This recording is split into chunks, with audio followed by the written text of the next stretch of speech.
Bonsoir à tous et bienvenue dans votre magazine Top sortie à la maison comme tous les vendredis. Et aujourd'hui, je vous propose de revenir sur un fait divers qui a défrayé la chronique à Lille il y a une dizaine d'années, au début des années 2010. L'affaire des noyés de la Deûle, ça nous a tous évidemment beaucoup marqué. Notre invité, le journaliste de Libération, Thomas Stathus, qui a mené une enquête de plus de 2 ans pour retracer le parcours des victimes. Bonsoir. Bonsoir. Thomas, merci beaucoup d'être avec nous ce soir pour nous parler donc de votre livre sorti il y a quelques jours, Les morts de la Deûle, une enquête dans le Nord publiée chez Lattès. Donc on en parle tout de suite.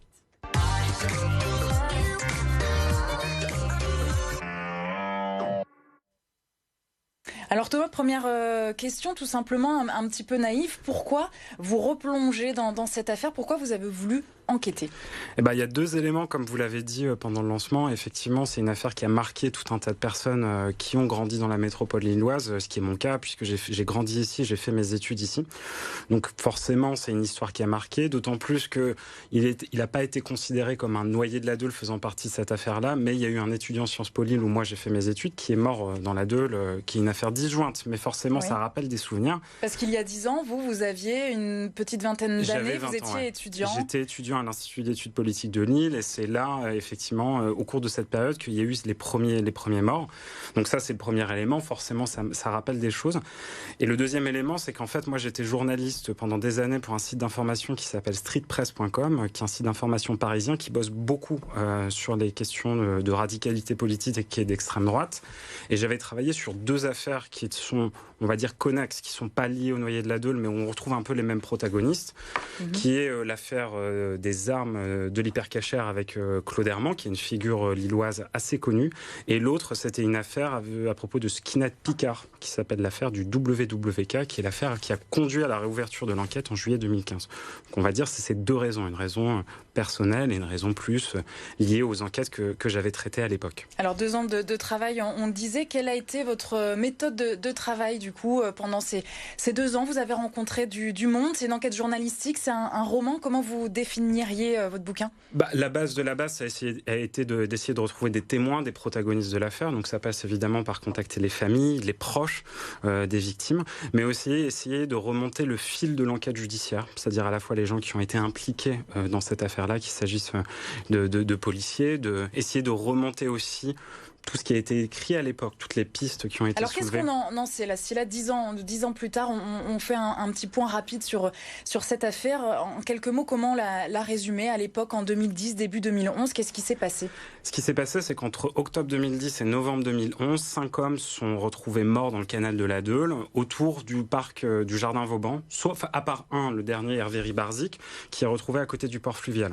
À l'époque, la piste qui est suivie par les enquêteurs est celle de l'ébriété. Ils avaient tous en commun d'être assez alcoolisés et d'avoir été retrouvés noyés dans la Deûle. Et à l'époque, la rumeur qui court et ce qui est la première piste des enquêteurs est de dire que finalement, ce sont une suite fortuite d'accidents et que tous ces jeunes hommes sont tombés dans la Deûle à cause de leur état d'ébriété. Mais personne n'y croit. Il y a cette thèse du serial pousseur à l'époque qui émerge, y compris dans les médias. Est-ce que la police, elle, s'intéresse à cette thèse? La police relève certains éléments sur cette thèse du serial pousseur et se rend compte que finalement, il y a pas mal de gens qui sont poussés dans la Deûle.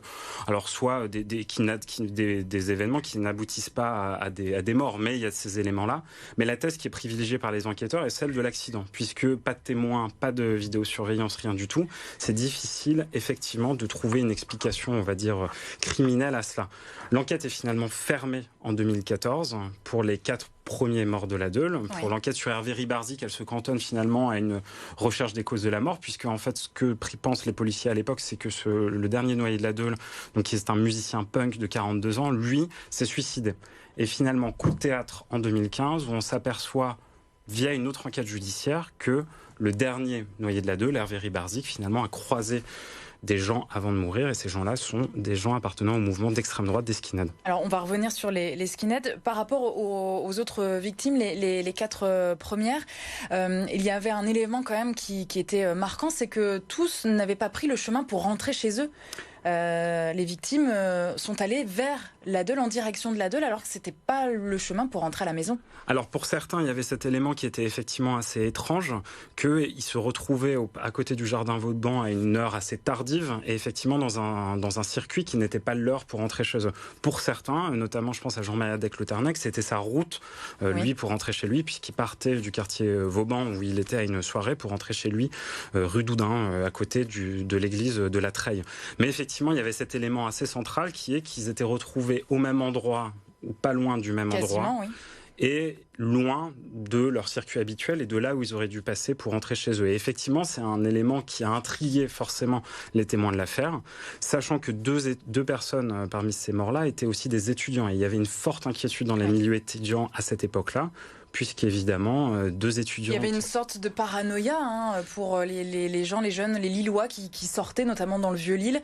C'était particulier, cette ambiance, à l'époque. Il y avait une ambiance particulière, et il y a aussi un élément qu'on n'a pas dit, c'est que le premier mort de la Deûle, à savoir John Annie, était aussi de la communauté homosexuelle. Il sortait de chez un ami, il faisait partie de la communauté homosexuelle, et il y a eu effectivement ce doute à l'époque de la part des enquêteurs que c'était des meurtres homophobes, et que potentiellement il y avait des agressions homophobes qui étaient derrière cette série.